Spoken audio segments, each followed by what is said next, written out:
সাহস থাকলে আসে না কেন বাংলাদেশে? জনমনে তৈরি করেছে এক বিষণ্ণতা। বেগম জিয়ার অসুস্থতায় তিনি বলেন, দেশে ফেরে আমার নিজস্ব মতামতের উপর কোনো গুরুত্ব নেই। জানতে হলে চোখ রাখুন সম্পূর্ণ ভিডিওতে। Subscribe now and press the bell icon. Never miss an update. Tarique Rahman হঠাৎ তার এই দেশে ফেরার আগমন জনমনে তৈরি করেছে এক বিষণ্ণতা। রাজনৈতিক বিশ্লেষকরা মনে করছেন এক গভীর ষড়যন্ত্র। এই তো কয়েকদিন আগেই বেগম জিয়ার অসুস্থতায় তিনি বলেন, দেশে ফেরে আমার নিজস্ব মতামতের উপর কোনো গুরুত্ব নেই। তাহলে প্রশ্ন উঠেছে, হঠাৎ মাত্র 10 থেকে 15 দিনের ব্যবধানে কি এমন হয়ে গেল যে তিনি দেশে ফেরার পথে রওনা হলেন? জানতে হলে চোখ রাখুন সম্পূর্ণ ভিডিওতে।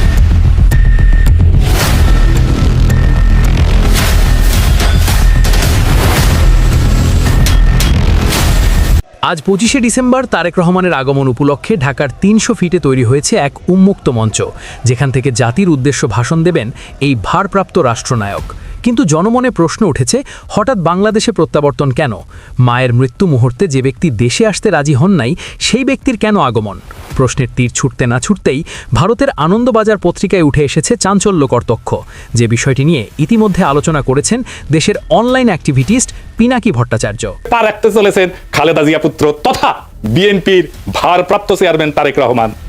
নভেম্বরে সমাজ মাধ্যমে তারেক লিখেছিলেন, এখনই দেশে ফেরার বিষয়ে সিদ্ধান্ত নেওয়ার সুযোগ তার জন্য অবারিত এবং একক নিয়ন্ত্রণাধীন না।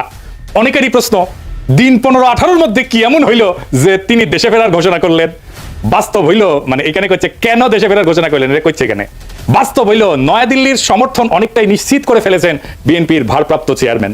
বিদেশ মন্ত্রক সূত্রের খবর, বিদেশ মন্ত্রক মানে পররাষ্ট্র মন্ত্রণালয়, মানে ইন্ডিয়ার পররাষ্ট্র মন্ত্রণালয়, এটা কইছে বিএনপি ক্ষমতায় আসলে ভারত বাংলাদেশের মধ্যে যে চুক্তিগুলো আছে তাতে কোনো প্রভাব পড়বে না এবং বাংলাদেশের মাটিকে কোনো ভারত বিরোধী কাজে ব্যবহার করতে দেওয়া হবে না। এই মর্মে প্রতিশ্রুতি পাওয়া গিয়েছে তারেকের কাছ থেকে। কি মজা! ভারতের গোয়েন্দা সূত্রের বক্তব্য, ঢাকাকে পাশে পেতে নয়াদিল্লিরও দরকার বিএনপিকেই, কারণ কর্মকাণ্ড নিষিদ্ধ হওয়ায় ভোটে লড়তে পারছে না আওয়ামী লীগ। তাই বাংলাদেশে কট্টরপন্থীদের বারবারন্ত আটকাতে পারে একমাত্র বিএনপি। নির্বাচনের মাধ্যমে খালেদার দল ক্ষমতাসীন হইলে বাংলাদেশে ভারত বিরোধী তৎপরতায় রাশ টানা যাবে। তাই আওয়ামী লীগের সঙ্গে সখ্য থাকা সত্ত্বেও অবস্থা বুঝে ব্যবস্থা হিসেবে তারেকের পাশে থাকতে হচ্ছে নয়াদিল্লিকে। মাশাআল্লাহ। এছাড়া উক্ত পত্রিকায় উঠে এসেছে, ভারতের সাথে একমাত্র সুসম্পর্ক বজায় রাখতে পারে বিএনপি এবং মুক্তিযুদ্ধ সম্পর্ককারীরা। তাই জনমনে প্রশ্ন উঠেছে, ভারত যেহেতু শেখ হাসিনাকে জায়গা করে দিয়েছে আর সে দেশের পত্রিকা থেকেই এমন বক্তব্য প্রকাশের পর আর দ্বিতীয় কোনো প্রশ্নই থাকতে পারে না যে শেখ হাসিনার নির্দেশ পেয়েছেন তারেক রহমান। অর্থাৎ তারেক রহমানের প্রতি সহনশীল হয়েছেন শেখ হাসিনা, কারণ তিনি চান না এদেশ মুক্তিযুদ্ধ বিরোধী কোনো শক্তির কাছে যাক। তবে এছাড়াও জামাতের এক সদস্য ইতিবদ্ধ গণমাধ্যমের এক সাক্ষাৎকারে বলেন, যে ব্যক্তি মায়ের অসুস্থতায় দেশে আসতে রাজি হন নাই, নিজের ব্যক্তিগত কোনো মতামতের গুরুত্ব নাই বলেছিলেন, সে ব্যক্তি মাত্র 10 থেকে 15 দিনের ব্যবধানে কিভাবে দেশে ফিরছেন? এমন প্রশ্নে তিনি হাদি হত্যাকেও জড়িয়ে দিয়েছেন। জিয়াউর রহমানের সুসন্তান লন্ডনে বসে যখন বললেন যে বাংলাদেশে ফেরত আসার সিদ্ধান্ত আমার একার না, আমি জানি না যিনি নিজের দেশে আসার সিদ্ধান্ত একা গ্রহণ করতে পারে না, তার ঠিক 12-13 দিনের মাথায় যেদিন শহীদ ওসমান হাদিকে গুলি করা হলো, সেদিন সন্ধ্যায় কারা তাকে সিদ্ধান্ত দিয়ে দিল যে এবার নিজের পায়ে দাঁড়াতে হবে, এবার আপনি বাংলাদেশে ফেরত যান। আমি শহীদ প্রেসিডেন্ট জিয়াউর রহমানের সন্তান আগামীকাল দেশে আসবে, তাকে স্বাগত জানাই, বাংলাদেশের রাজনীতিতে নতুন করে তাকে সুস্বাগত জানাই।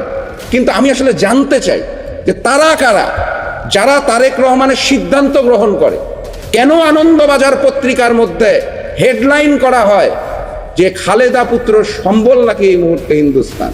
সেটা নিয়ে কেন বিএনপি এখনো কোনো আনুষ্ঠানিক বিবৃতি দিচ্ছে না? প্রিয় দর্শক, একজন মৃত্যুদণ্ডপ্রাপ্ত সাজাপ্রাপ্ত আসামি এবং সেই সাথে মোসলেকা দিয়ে দেশ ছাড়া ব্যক্তিও যদি দীর্ঘ 17 বছর পর দেশে ফিরে নিজের রাজনৈতিক দলে বক্তব্য পেশ করতে পারেন, তাহলে কি অদূর ভবিষ্যতে শেখ হাসিনা এদেশের রাজনীতিতে ফিরে আসবে? এবং সেই সাথে ইতিমধ্যে শেখ হাসিনার ইন্ধন পেয়ে কি তারেক রহমান দেশে ফিরছে?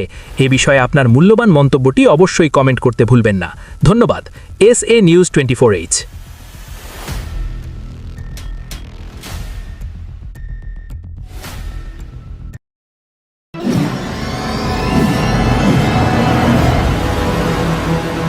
Subscribe now and press the bell icon.